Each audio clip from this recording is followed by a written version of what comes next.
저번 시간에 이어서 저희가 정신병을 진단하고 또 어떻게 평가할 수 있는지에 대한 부분들 여러분과 함께 살펴보도록 하겠습니다. 미국 정신의학회에서 정신장애를 진단하고 분류하는 체계를 DSM-1에서부터 5에 이르기까지 지속적으로 수정하면서 이 진단 체계를 이제 발표하였고요. 그에 대한 내용들 저희가 이제 살펴보겠습니다. DSM-4 부분을 좀 살펴보면은요, 미국 정신의학회의 정신장애의 진단 및 통계 편람 제4파에 해당이 됩니다. 그것은 이제 각각의 특정 정신장애에 대한 특정 진단 기준을 이제 마련을 했고요. 그리고 각 장애를 특정 연령, 문화, 성과 관련된 양상, 유병률, 발병률 등 부수적인 양상과 관련해서 체계적으로 기술해 놓고 있습니다. 정보가 불충분하거나 환자의 임상 양상과 병력이 전형적 범주의 진단 기준을 완전히 충족시키지 못할 때 적용하는 명백한 그 규칙을 이제 마련해 놓았고, 다축 진단 체계로 이제 이루어져 있습니다. 그래서 구체적으로 뭐 이제 분류한 이런 체계가 이루어져 있고요. 그리고 이러한 다축 체계적인 측면으로 이제 분류를 해놓고 있기 때문에 첫 번째로는 인격 장애와 정신인체를 제한 임상적인 장애, 이와 같이 선망, 치매, 정신분열병, 기분장애, 불안장애, 수면장애를 이 범주에 함께 이제 포함을 해 놓고 있습니다. 그래서 이제 쭉 또한 이제 두 번째로는 인격 장애와 정신 지체로 이제 를 이제 분류하여서 나타내고 있는데요. 편집성 인격장애, 분열성 인격장애, 히스테리성 인격장애, 정신지체가 여기에 이제 해당이 되겠습니다. 또 세 번째로는 어떤 정신장애를 이해하거나 치료하는 데 연관성이 있는 일반적인 의학적인 그 상태를 이제 분류를 해놨어요. 내분비, 영양대사, 면역질환, 신경계 및 감각계 질환 또는 선천성 질환 등과 관계된 것들을 이제 이와 같이 분류를 해놨고요. 네 번째로는 심리사회적 및 환경적 문제가 일어나는 경우를 해서 나타나는 분류를 이제 해놨는데요.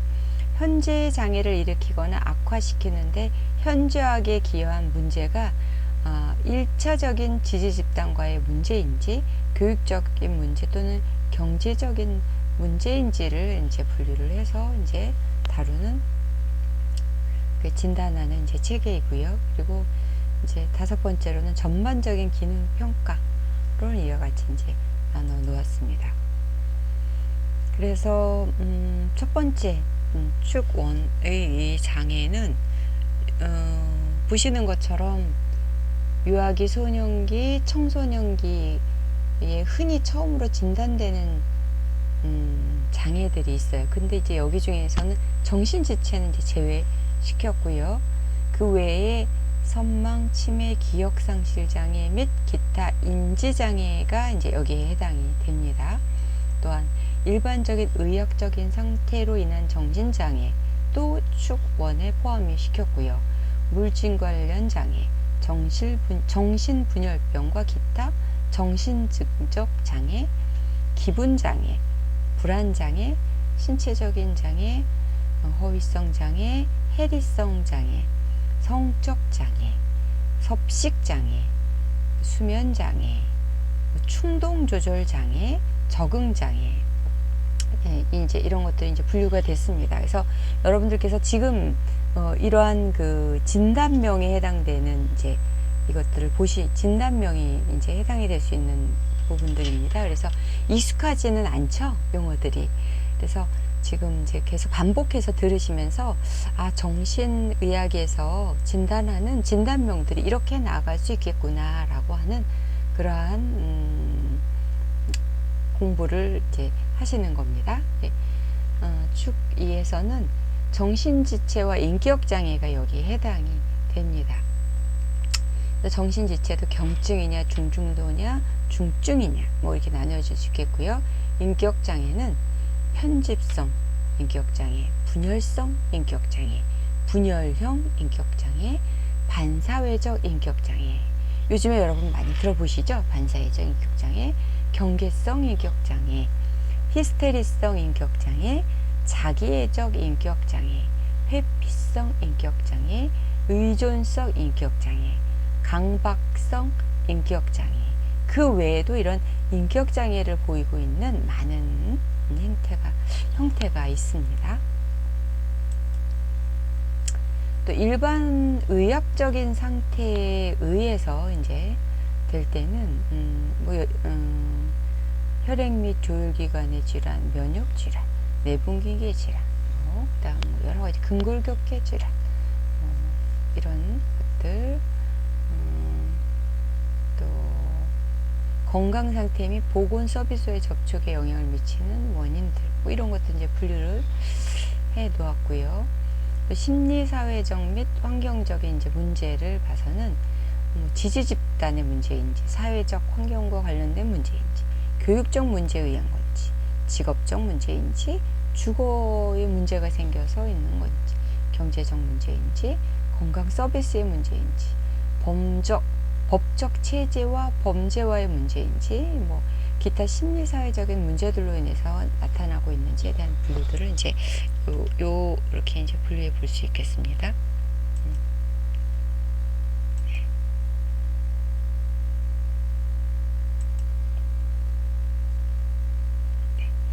그래서 1차적인 지지 집단과의 문제가 됐을 때는 어떤 예가 있을까요? 가족의 죽음이라든지 가족의 건강 문제를 통해서 발생하는 여러 가지 문제점들이 있을 수 있겠고, 별거, 이혼, 불화, 뭐 이런 가족 해체로 인해서 생기는 정신과적인 문제가 또 있을 수 있고요. 또 가출을 하게 됐다라든지 뭐 이런 여러 가지 재혼, 뭐 성적인 또 신체적인 학대, 과잉보호, 아동의 방치, 형제와의 불화, 형제의 출생, 뭐 이런 것들이 이제 문제일 것이고요. 사회적 환경과 관련된 문제는 뭐 친구의 죽음이나 상실, 부적절한 사회적 지지, 혼자 사는 것에 대한 것들, 이민 문제, 차별, 뭐 생활 주기, 여러 가지가 있겠습니다. 또 이제 교육적 문제로는 문맹에 의한 건지, 교사나 교와의 불화인지, 뭐 부적절한 학교 환경인지, 뭐 이런 것들도 해당이 될 수 있겠습니다. 직업 문제는 어떨까요?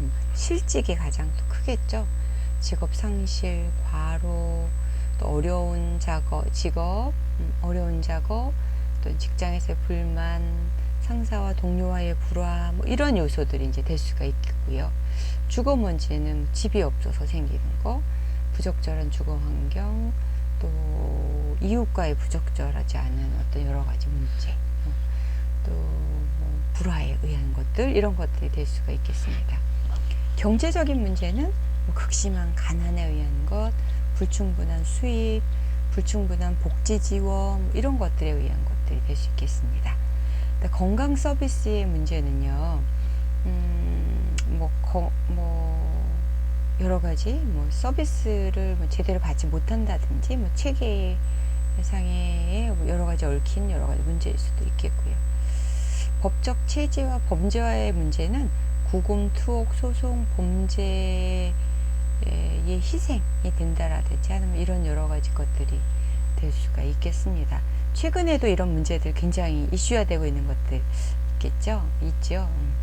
좀 기타 심리사회적인 문제들로는 재난의 노출, 전쟁, 기타적인 적대적인 상황, 돌보는 사람들과의 불안. 최근에는 이 기타 심리사회적인 문제들이 굉장히 또 이제 많이 늘어나고 있습니다. 그래서 재난 현장에서의 이런 정신과적인 지원을 받아야 될 일들이 굉장히 많이 늘어나고 있죠. 전반적인 기능 평가를 이제 하게 될 때 글로벌 어세스먼트 오브 펑션 스케일을 다음과 같이 이렇게 나눠 놓을 수가 있겠습니다.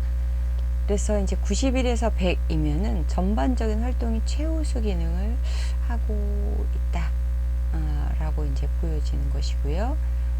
80일에서 90은 증상이 없거나 약간의 증상이 있는 상태, 70일에서 80은 만약 증상이 있다면 일시적이거나 심리사회적 스트레스에 대한 예상 가능한 반응 정도로 보고 있습니다. 60일에서 70은 가벼운 몇몇 증상 정도, 우울한 정서, 가벼운 불면증 이런 정도가 있는 상태이겠고요. 이제 50일에서 60 보면은 중간 정도의 증상, 둔마된 정동, 또 우원증적인 말, 직장 동료와의 갈등으로의 이런 여러 가지 어려움들을 겪고 있는 것이고요. 40일에서 50으로 스케일이 나오게 됐을 때는 심각한 증상으로, 예를 들면 자살을 생각한다든지, 또 심각한 강박적 의식이 있다든지, 빈번한 소매치기와 같은 비행이 나타난다든지 이런 것들일 수가 있겠습니다. 그래서 이러한 사회적인 기능을 상실하게 되는 경우는 친구가 없다든지 일정한 직업을 유지하지 못한다고 하든지 이런 여러 가지 상태가 났을 때 스케일을 이제 40일에서 50으로 이제 나눠 놓을 수가 있겠습니다. 그 이하인 30일에서 40은 현실 검증력과 의사소통에서의 손상, 말이 비논리적이거나 또 이럴 때는 질이 멸렬하다 우리가 표현할 수가 있겠습니다. 그래서 모호하거나 부적절하거나 이렇게 이제 나올 수가 있겠고요. 20일에서 30은 행동이 망상과 환각에 의해서 상당히 영향을 받는 상태이겠고요. 10일에서 20은 자신이나 타인을 해칠 어느 정도의 위험 또는 때때로 최소한의 개인 위생을 유지하는 데 실패한다든지 하는 경우가 있겠습니다. 그리고 말을 하지 않는다든지 자신이나 타인을 심각하게 해칠 지속적인 위험, 반복적인 폭력, 또 분노 조절이 안 되는 것, 이런 것들, 또 지속적인 무능 또는 죽음에 대한 명확한 어떤 기대를 갖는 심각한 자살 행동까지 나오게 됐을 때 10일에서 한 20이고, 불충분한 정보가 있을 때는 이제 제로점으로 이제 나오게 됩니다. 그래서 DSM-4에서 이제 나누는 다축적인 측면에서의 진단을 통해서 이런 스케일을 이용을 해 왔었습니다. 실제 이제 진단이 나게 이제 될 때는요, 첫 번째 축으로 보면 주요 우울장애고 알코올 남용이다라고 이제 진단 분류를 이제 해볼 수 있겠고요. 두 번째 축으로 보면 의존적인 인격장애가 보이는 것으로 나타났고, 세 번째로는 알코올성 간염에 의한 신체적인 또 이제 장애가 이어지고, 네 번째로는 직업상실의 위협이 나타났고, 다섯 번째는 현재 입원하여서 입원 당시 또 퇴원 당시 또 전년도 그 최고 수준일 때의 이런 스케일 이런 것들이 이제 이렇게 분류 체계를 이용해서 진단이 이루어질 수 있겠습니다. DSM-4가 가지고 있는 단점을 보완하기 위해서 DSM-5가 이제 다시 이제 수정이 되어서 2013년 발표가 되었어요. 그래서 이것은 이제 DSM-5는 이제 표기 자체가 이제 좀 바뀌게 됐는데, 로마자에서 아라비아 숫자로 바뀌게 되었고요. 그리고 앞으로 이제 계속 수정이 또 이루어지게 된다면 5.1, 5.2와 같이 개정된 것을 전제로 한 이제 변화가 있을 때 그렇게 다시 수정이 되게 됩니다. 그래서 다축 체계는 이제 폐기되었고요. 축을 구분하는 의미가 없다고 이제 판단을 했습니다. 그래서 DSM-3에 기재되었던 내용의 일부는 DSM-5에서 이제 이렇게 첨가되거나 수정되어서 이제 진단 분류 체계에 이제 넣어지게 됐고요. 이제 차원적 개념이 이제 도입이 되었습니다. 그래서 이전까지는 범주적 개념이 지배적이었다면 이제 이것은 좀 차원적인 개념이 이제 포함되어져 있다는 것이고요. 정신장애를 20개 범주로 나누고 하위 범주로 300여 개 이상의 장애를 포함시켰습니다. 그래서 이전에는 없던 그 진단명이 생기기도 하고요. 이제 분류 체계에 이제 이런 이제 변화들이 이제 이렇게 됐습니다. 첫 번째로는 신경발달 장애로 이제 분류를 했습니다. 그래서 여기에는 지적장애, 의사소통장애, 자폐, 또 학습장애, 운동장애 뭐 이런 것들이 또 있겠고요. 그 다음 두 번째로는 정신분열 스펙트럼 및 기타 정신증적 장애를 이제 조현병으로 이제 나누어져서 조현병에는 분열형, 또 성격장애, 망상장애, 단기 정신증적 장애, 정신분열증, 분열정동장애로 이제 분류를 해놨고요. 양극성 및 관련 장애는 제1형 양극성, 제2형 양극성, 순환감정장애 이렇게 이제 분류를 해놨습니다. 그래서 우울장애는 파괴적 기분조절 곤란장애, 주요 우울장애, 지속적 우울장애, 월경전 불쾌장애로 분류를 해놨습니다. 다섯 번째 불안장애는 보험불안장애, 특정공포증, 광장공포증, 사회불안장애, 공황장애, 분리불안장애, 선택적 보원증 뭐 이렇게 이제 분류가 되었습니다. 강박 및 관련 장애를 이제 딱 이렇게 또 분류를 해놨는데요. 강박장애, 신체 변형장애, 저장장애, 모발 복귀 장애, 피부 벗기기 장애 뭐 이런 것들 이제 분류가 되고 있겠습니다. 일곱 번째 외상 및 스트레스 사건 관련 장애가 있는데요. 외상 후 스트레스 장애, 급성 스트레스 장애, 적응 장애, 반응성 애착 장애, 탈억제, 뭐 사회관여 장애, 뭐 이렇게 이제 분류를 해놨습니다. 여덟 번째 해리 장애인데요.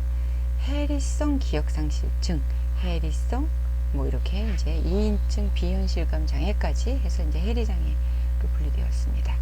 신체 증상 및 관련 장애로 이제 분류되어 있는 것들이 있고요. 그 다음 급식 및 섭식 장애가 있습니다. 그래서 신경성 식욕부진 아니면 폭식, 이식, 반추장애, 또 제한적 음식 섭취 장애 뭐 이렇게 분류가 되었고요. 배설장애로 또 분류되었습니다. 수면 각성 장애로 이렇게 분류되어지는데 불면증, 과다수면, 뭐 호흡 관련 장애, 뭐 비렘 수면, 악몽 장애 뭐 이렇게 이제 분류되어져 있고요. 성기능 장애가 있고요. 성불편증으로도 이제 나뉘어졌습니다. 그다음 파괴적 충동 통제 및 품행 장애 로 나누어져 있습니다. 여기 이제 반사회적 성격 장애도 포함되어져 있고요. 도벽증이라고 하는 것도 분류되어져 있습니다. 방화증도 요즘에 좀 많이 있죠. 그래서 이렇게 이제 품행 장애로 분류가 되어져 있고, 또 그 다음에 물질 관련 및 중독 장애, 중독 장애 굉장히 요즘에도 이제 많이 늘어나고 있지요. 이런 중독 장애로 따로 분류 이제 되었고요. 그 다음에 신경인지장애 이렇게 분류가 되어져 있습니다. 성격장애가 있고요. 성도착장애, 또 기타 정신장애들로 이제 분류가 되어질 수가 있겠습니다. 그래서 이러한 DSM-5에 대한 이제 이해를 통해서 이제 진단을 해 나가는 이제 공부를 해 가시게 되는 겁니다. 그래서 이전에 그 DSM 후의 정신분열적 진단 기준들 이제 다시 한번 이제 정리를 또 해보면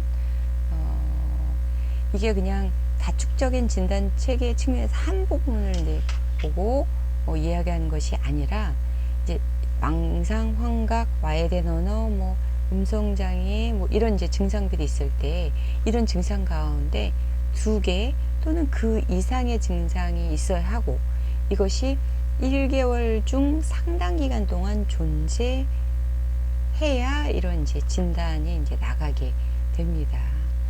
그래서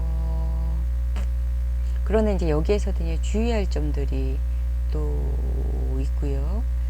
그리고 이제 사회적, 직업적 기능 부전 측면에 있어서도 이 발병 이후 상당 기간 동안 직업이나 대인관계 또는 자기관리와 같은 하나 또는 그 이상의 주요 생활 영역의 기능 수준이 발병 이전과 비교하여서 현저히 감소되어 있는 경우에 또한 이러한 기능 부전이 있다라고 이해할 수가 있겠고요.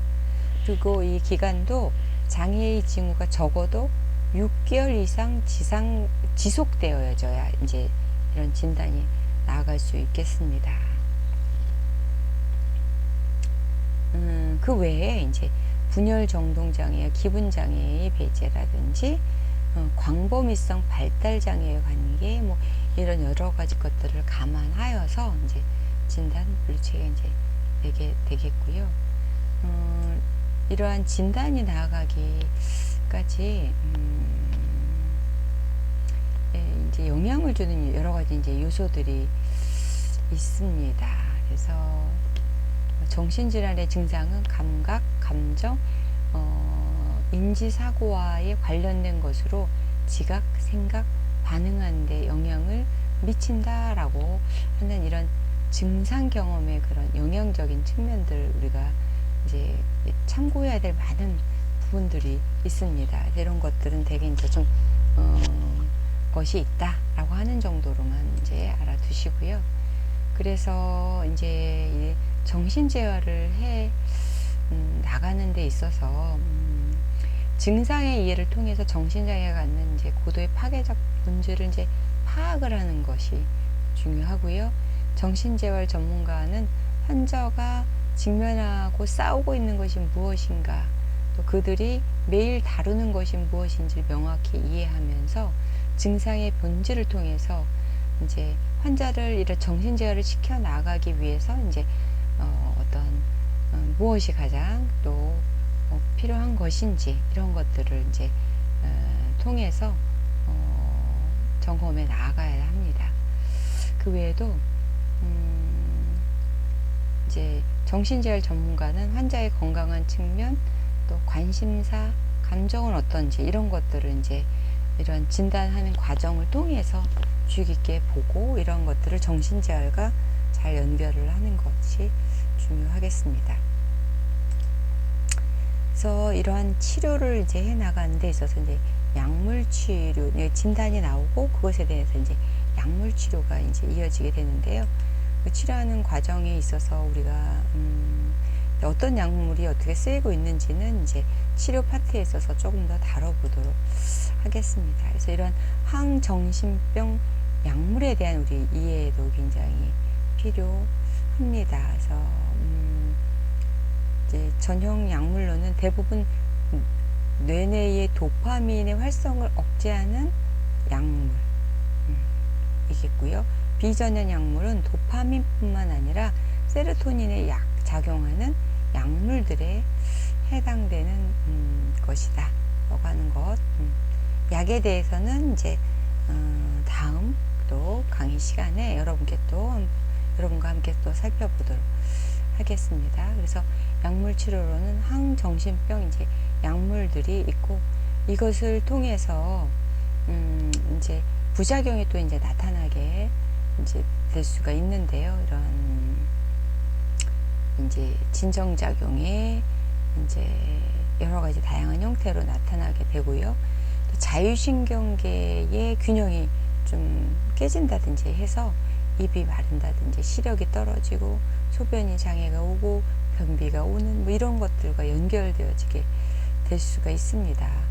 그 외에도 뭐 급성 근육 긴장 이상증이 나온다든지 정자불능증, 그래서 자불안석하는 것과 같은 그런 것들, 가성 파킨슨 증후군과 같이 나타나는 증상들, 또 그리고 이제 운동장애, 그 외에 여러 가지 이제 증상들이 이제 나올 수가 있겠습니다. 그 외에도 뭐 피부 발진, 또한 뭐 체중이 증가를 한다든지, 월경 장애가 온다든지, 그 외에 뭐 다양한 이러한 그런 부작용들이 이제 나올 수가 있습니다. 그래서 이런 것들에 대한 것들을 해결해 나가고, 또 지속적인 그 약물 투여를 관리해주고 하는 것들이 이제 치료의 범주들 중에 이제 속해져 있습니다. 또한 이런 진단을 해 나가는 과정에 있어서 이제 정신과 면담을 통해서 이제 진단을 해 나가고, 또 환자가 가지고 있는 여러 가지 어려움에 대한 정보를 얻는 방법이 면담을 통해서 이루어지게 되는데요. 정신과 면담을 통해서 얻을 수 있는 이제 많은 이제 정보들이 있고, 이것을 정보를 정말 잘 모아야 합니다. 그래서 이런 면담을 통해서 이루어지는 과정들을 보면 말로써 할 수도 있겠고요. 비언어적인 행동으로의 의사소통을 통해서도 이루어질 수가 있겠습니다. 그래서 첫 번째로 환자와 면담자 간의 신뢰를 형성하고 믿음을 형성해 가는 것들이 중요하겠고요. 그리고 이런 면담을 통해서 자료를 잘 모아야 합니다. 그래서 그 외에 이런 이제 자료를 모을 수 있는 방법들이 이제 평가 방법들이 있겠고요. 그리고 이제 면담 과정을 통해서 환자의 생각, 환자의 무드, 감정적인 반응, 이런 것들이 어떻게 나오는지를 잘 살펴봐야 하겠습니다. 그리고 환자의 정신병리가 어떻게 나타나고 있는지를, 앞서서 우리가 정신병리가 어떤 것들이 있고, 또 정신 증후군들이 어떻게 나타나는지를 보았습니다. 그런 것, 또한 이제 진단명들이 어떤 진단명이 있는지를 이제 살펴보았는데, 그 부분들 중에서 인격, 또 뭐 전이, 저항, 정신 역동, 뭐 이런 부분들을 살펴보아야 이제 하겠습니다. 그런 걸 통해서 이제 주된 문제가 무엇인지를 볼 수 있겠고요. 그 다음 현재 병력이 어떻게 되고 있는지, 과거력은 어떻게 됐고, 어떤 개인적인 그 발달 단계를 통한 이제 정신 이력들을 쭉 이제 살펴볼 수 있겠습니다. 그래서 이런 과정을 통해서 이제 면담이 이루어지게 되는데요. 그래서 이 면담은 이제 면담의 이제 초기 시작 부분을 이제 개식이라고 할 수 있겠고요. 그 다음 이제 중반기, 그 다음 이제 그것을 이제 종료해 가는 타임으로 이제 나누어 볼 수가 있겠습니다. 그래서 처음 시작할 때 이제 라포를 잘 형성해 가고, 환자의 현 병력에 대한 정보를 이제 들을 수 있습니다. 그리고 이러한 중반기에 접어들면은 환자의 과거력과 현 병력에 이제 초점을 좀 맞춰야 되고요. 그리고 그 다음 환자가 끌어낸 주제는 또한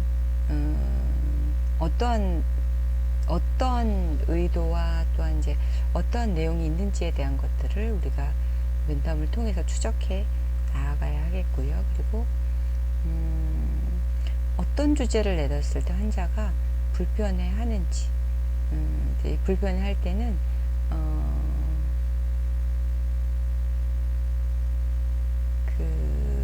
그런 과정을 통해서 현재의 문제점이 어떤 것인지, 이런 것들을 이제 잘 밝혀내고 이제 추적해 나가는 것이 중요하겠습니다. 이러한 이제 과정을 통해서 지속적인 라포를 환자와 형성해 나가고, 환자의 그 현 병력에 대한 이제 이러한 문제점들을 조금 더 요약을 해보고요.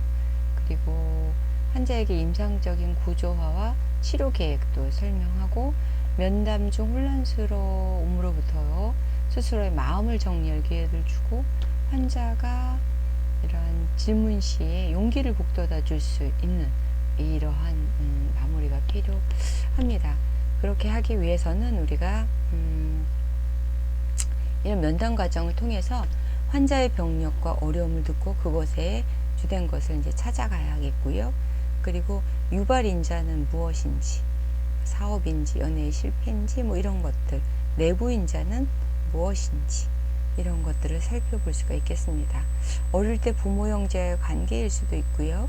또 이와 관련해서 환자의 성격 형성에 미친 영향은 무엇인지, 또 현재의 증상과의 관계, 환자의 성격상의 결함 유무는 또 어떠한지, 뭐 이런 것들을 또 이제 살펴볼 수 있겠습니다. 또 환자의 주장을 액면 그대로 받아들여서는 안 되는 게, 환자의 말을 올바르게 판단하기 위해서는 제3자의 객관적인 설명을 들어보아야 하겠고요. 그리고 가족들의 말이 경우에 따라서는 신뢰성과 객관성이 만족스럽지 않을 때가 많습니다. 그들 역시도 가족인 환자의 병으로 말미암아 각기 제 나름의 느낌, 또 그들 역시 가족인 환자의 병으로부터의 어떤 느껴지는 어려움도 동정, 두려움, 수치심, 자책감에 사로잡혀 있는 것들이 있기 때문에 냉정한 사리 판단과 정확성을 기하기가 어렵기 때문에 뭐 그런 이유가 될 수가 있겠습니다.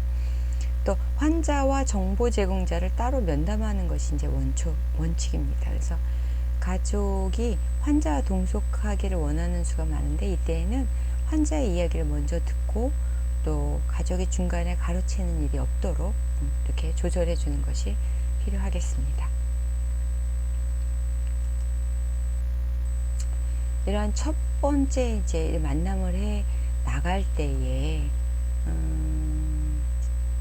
체계적인 질문할 준비, 또 그리고 자연스럽게 이야기할 수 있는 요령과 융통성이 필요하겠고요. 그리고 이야기가 삐뚤게 나가면 바로잡아 줄 수 있는 체계적인 질문을 면담을 통해서 해나가는 것이 중요합니다. 그리고 환자에게 자신을 도와주려고 한다라고 하는 믿음을 또 주고요. 그리고 치료자는 환자에게 관심을 표시하는 동시에 자기 입장을 거짓 없이 밝히고, 또 왜 환자가 병원에 왔는지, 또 환자가 궁금히 여기는 것을 솔직하게 말해주는 것이 필요합니다. 또 치료자의 태도는 중립적이어야 해요. 그래서 지나치게 감정이입이 된다든지 어떤 지나친 협조적인 자세로만 나아가든지 이래서는 안 됩니다. 그래서 지금 면담에 있어서도 중립적인 게 필요하고, 치료를 해 나갈 때도 중립적인 그런 자세를 취하는 게 되게 중요하다고 할 수 있겠습니다. 그리고 이제 진단이나 치료에 대한 비방을 하는 것은 치료자에 대한 환자의 불신을 조장시키는 결과를 초래하기 때문에 이제 이것을 명심해야 하고요. 그리고 이제 면담 내용을 기록할 때 주관적인 해석을 붙여서 치료자 자신의 성격을 개입시키거나 환자나 가족의 말을 인용하면서 이를 분명히 구별하지 않고 객관적인 관찰의 기록처럼 적어서는 안 되고요. 그리고 문학적인 미사 여구보다는 사실의 보고가 병록지 기술의 기본 방법입니다. 그래서 이것은 굉장히 중요한데요. 이제 정신과에서 치료를 해 나갈 때 병록지의 기록 유무에 따라서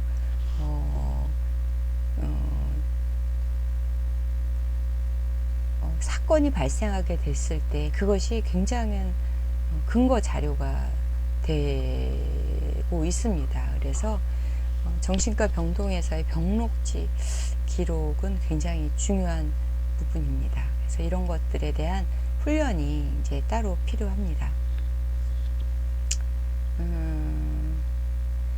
그렇기 때문에 이 정신과에서 이런 면담 기술을 익히는 것도 굉장히 이제 중요하고 따로 교육을 이제 받아야만 합니다.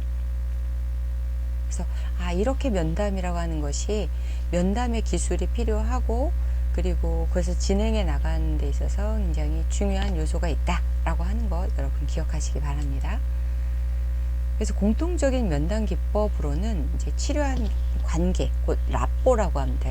신뢰를 어떻게 형성하는지 그것이 이제 첫 번째 얘기겠고요. 그리고 주된 문제가 무엇인지를 이제 결정해야 합니다. 그리고 이런 것들에 대한 이제 주된 문제점을 찾아가기 위한 이제 감별 진단법들이 여러 개 있고요. 그리고 문제점을 구체적으로 찾아내기 위한 상세한 질문하는 여러 가지 그 진단 방법들이 있습니다.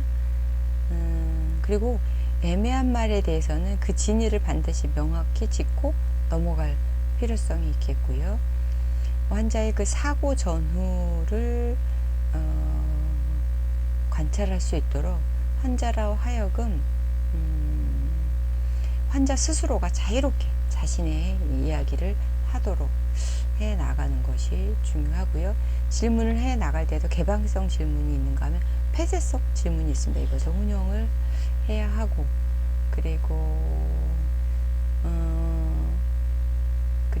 환자가 어려워하거나 거북할 만한 화제에 대해서 물어보는 것을 두려워하지 않아야 하고요. 그리고 자살 생각에 대해서 물어보기를 또 잊지 말아야 합니다. 면담 종료 시 환자에게 질문한 기회를 주는 것 계류하겠고요. 그리고 중립적인 자세를 취하는 것, 그리고 왜 병원에 오게 되었는지에 대해서 이제 알아봐야 합니다. 그리고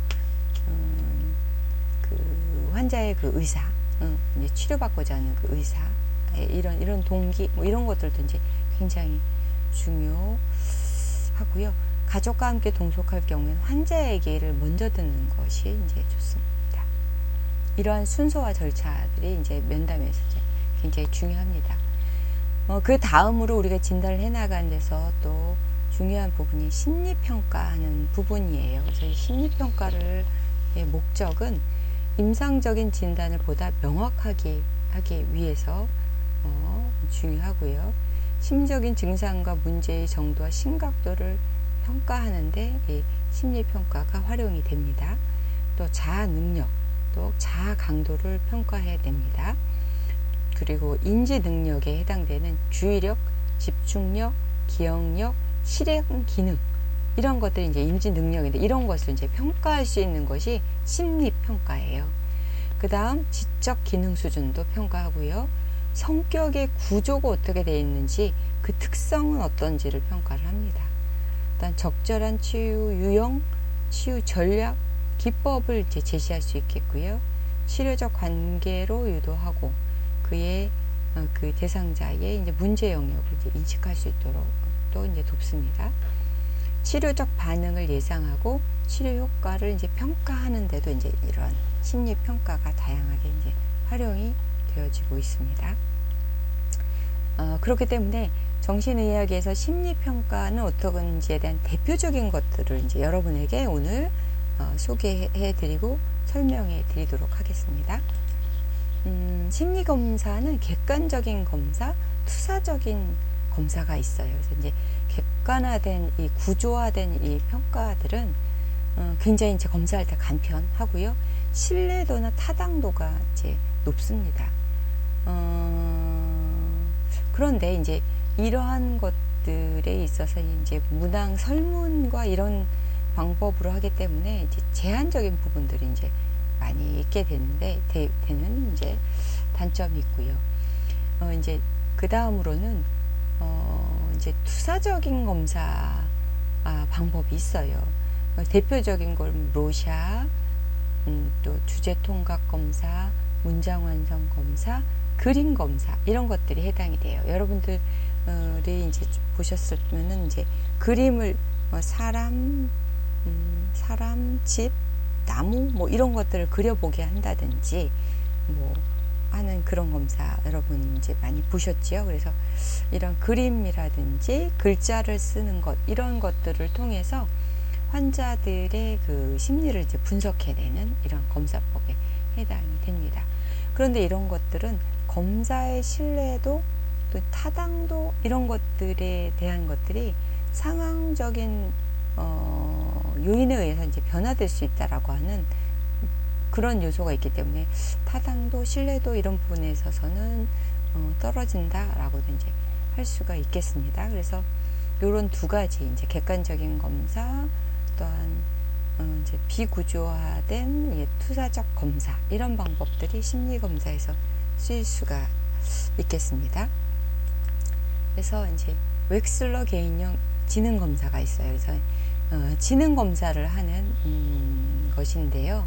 이것은 1936년에 만들어진 걸로 지능이란 개인이 목적 달성을 위해 행동하고 합리적으로 사고하고 환경을 효율적으로 처리하는 전체적인 능력이라고 이제 보고 있습니다. 그래서 지능 검사는 단순한 그 지능 수준을 평가하는 것이 아니라 개인의 성격을 반영해주는 역동적인 도구로 사용할 수 있다고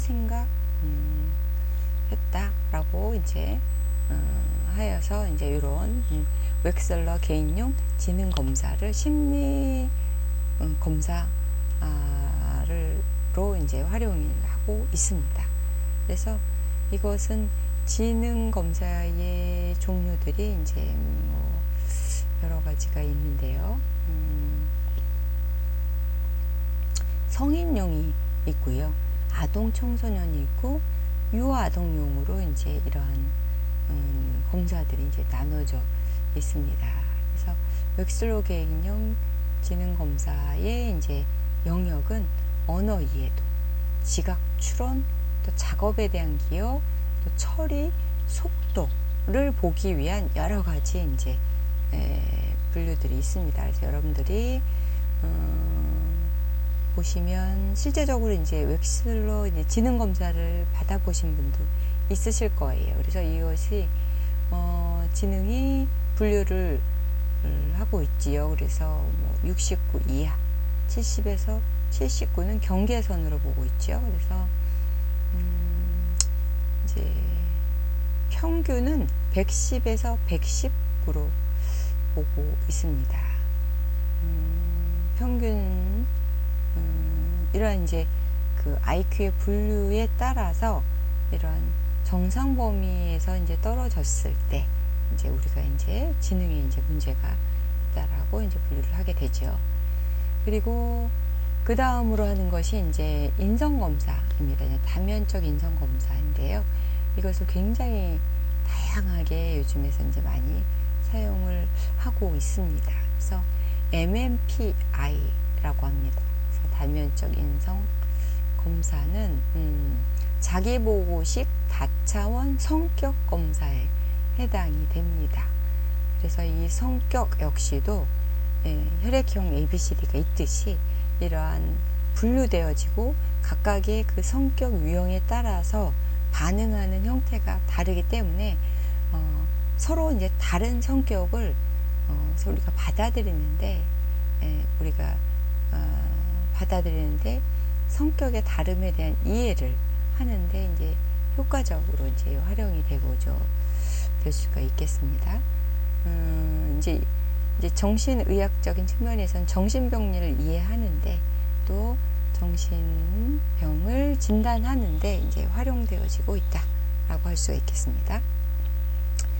이제 구성은 567문항으로 구성되어져 있고요. 뭐 여러 가지 이제 질문에 대한 응답들 또 나눠져 있습니다. 또한 타당도 척도의 분류들을 이와 같이 이제 나눠져서 할 수가 있겠고요. 구체적인 내용들은 보면 이제 보시는 것과 같습니다. 그래서 이제 10개의 임상 척도로 이렇게 이제 나눠져서 우리가 이제 볼 수 있는 것들이 있어요. 그래서 사회적 내향성, 경조증, 뭐 강박 편집, 남성성, 여성성, 반사회성, 히스테리, 우울증, 건강염려 뭐 이런 부분들에 대한 것들을 이제 나눠져서 질문을 하게 됩니다. 컨설팅 보고서가 이런 식으로 이제 쭉 500개 이상의 질문을 통해서 이와 같이 이제 분류가 될 수가 있고요. 이와 같이 정리해서 이제 보고되어지게 됩니다. 이런 보고된 문서를 통해서 이제 진단하는데 이용을 하기도 하고요. 치료에 활용을 하기도 합니다. 보면 이제 문제 영역을 보면 대인관계, 적응과 사회적 수능성, 또 그 외에 뭐 적응, 성실, 뭐 스트레스 대처, 자기 확신, 정서, 뭐 이런 여러 가지 것들을 이제 보고 이제 어떤 범주에 있는지 이런 걸 볼 수가 있겠죠. 문장 완성 검사가 있습니다. 그래서 이제 문장 완성을 해 나갈 때 이것을 연필을 진하게 쓰는지 흐리게 쓰는지 뭐 이런 정도도 사실은 이제 평가에 해당이 되고요. 그리고 내용을 물론 이제 보겠죠. 맞춤법 띄어쓰기, 사고 장애가 있는지, 정서적인 반응, 뭐 이런 여러 가지 것들을 이제 쭉 보게 됩니다. 그래서 이제 아동용 문장 완성 검사지가 있고요. 그리고 이제 성인용 이제 문장 완성 검사가 있어요. 그래서 보시는 것처럼 내가 가장 행복할 때, 내가 가장 불행할 때, 뭐 이런 것들이 내가 가장 행복할 때는 엄마와 함께 놀이를 할 때이다. 뭐 이런 이제 완성을 한다든지 뭐 이런 것들을 쭉 이어나가는 이러한 검사법으로 여러 가지 병리적 현상이 있는지도 이제 이 문장 완성된 내용과 여러 가지 것들을 보면서 살펴볼 수가 있겠습니다. 그 외에 그 외에 여러 가지 이런 검사들이 있어요. 그래서 이제 지적장애 검사, 지능 검사, 뭐 신경심리 검사, 노인 치매 정밀 검사, 선별 검사 이런 것들을 이제 여러분들이 이제 앞으로 이제 배워 나가시고 실제적으로 이러한 검사를 해보실 수 있는 그런 기회가 여러분에게도 이제 주어지게 될 것입니다. 그 외에도 로샤 테스트가 있어요. 이것은 이제 비구조화된 이제 평가법에 되어 있는데 이것을 마음의 엑스레이라고도 이제 얘기를 합니다. 그래서 이제 이 로샤 검사를 통해서 환자의 사고, 정서, 현실 지각, 대인관계 방식, 뭐 개인의 성격을 다차원적으로 이해할 수 있는 이제 검사법이라고 할 수가 있어요. 그래서 이것은 10장의 카드를 가지고 이제 검사를 이어가게 됩니다. 그래서 그걸 통해서 이제 반응하는 것을 보고 우리가 이제 분류를 해 나갈 수 있는 것입니다. 근데 이제 10장의 카드 자체가 그림들이 굉장히 이제 애매한 인상을 주기 때문에 검사자는 응답하는 과정에서 자기의 욕구, 흥미, 그리고 전반적인 심리적 조직화 경향성들을 이제 드러내게 되고요. 이러한 것들이 기능적 정신장애 임상 증상이나 역동적 진단에 보다 용이하게 쓰일 수 있는 이러한 이제 평가 방법에 해당이 될 수가 있겠습니다. 예를 들면 이제 이런 카드들이에요. 여러 이제 카드들 중에서 컬러인 것들이 있고 이제 흑백으로 주어지는 것들이 있습니다. 그래서 똑같은 그림을 보고도 이제 어떻게 반응하는지가 이제 굉장히 이제 좀 다르게 나와질 수가 있겠고요. 그리고 이제 그래서 어떻게 반응하고 어떻게 설명하는지에 대한 내용을 통해서 이제 굉장히 이제 다르게 이제 표현이 됩니다. 예시된 이런 그림들처럼 다양하게 이렇게 나올 수가 있겠고요. 그 외에 이제 통각 검사는 경험이나 인식을 자기 의식 속으로 종합하고 통일하는 이제 작용으로 피검자 성격의 역동적인 요소, 예를 들면 대인관계, 환경지각, 뭐 이런 여러 가지 것들을 통한 동기, 정서, 기분, 컴플렉스, 갈등들 이런 요소들을 이제 볼 수가 있겠고요. 로사 검사와 상호 보완적인 기능을 하기 때문에 두 검사를 동시에 시행하는 것을 이제 추천을 하기도 합니다. 그래서 이제 동일하게 이제 표현을 했지만 해석에 관한 이제 요인들이 좀 있습니다. 이렇게 할 수도 있고 저렇게도 할 수도 있지 않겠나 뭐 이런 것들이 있겠고요. 그리고 이것은 뭐 주인공 환경, 자극의 압력, 주인공의 욕구, 대상에 대한 주인공의 감정 상태, 주인공의 내적 심리 상태, 주인공의 행동 표현 양식, 뭐 이런 것들이 이제 분류되어져서 볼 수 있기 때문에 이런 심리 평가상에 이렇게 쓰이고 있고 쓰이는 예들을 우리가 볼 수가 있겠습니다.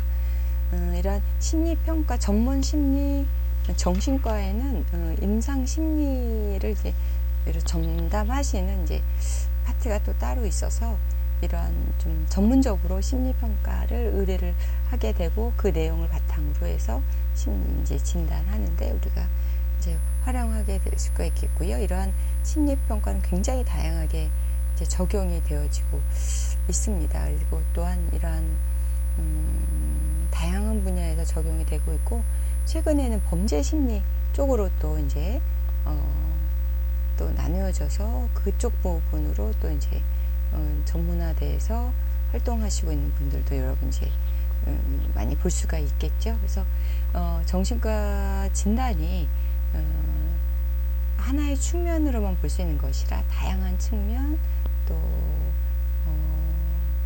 여러 가지 정보들이 있어야 가능한 것이기 때문에 앞서서 말씀드린 이제 면담과 심리 검사 뭐 이런 것들을 통하여서 또한 구조화된 평가, 비구조화된 여러 가지 평가들이 활용되고 있다라고 하는 사실 여러분을 이해하시고 또 공부하시고 또한 정신의학적인 부분에 있어서 여러분들이 이해하는 데 많은 도움이 될 수 있는 분야입니다. 자, 오늘은 수업 여기까지 마치도록 하겠습니다. 수고하셨습니다.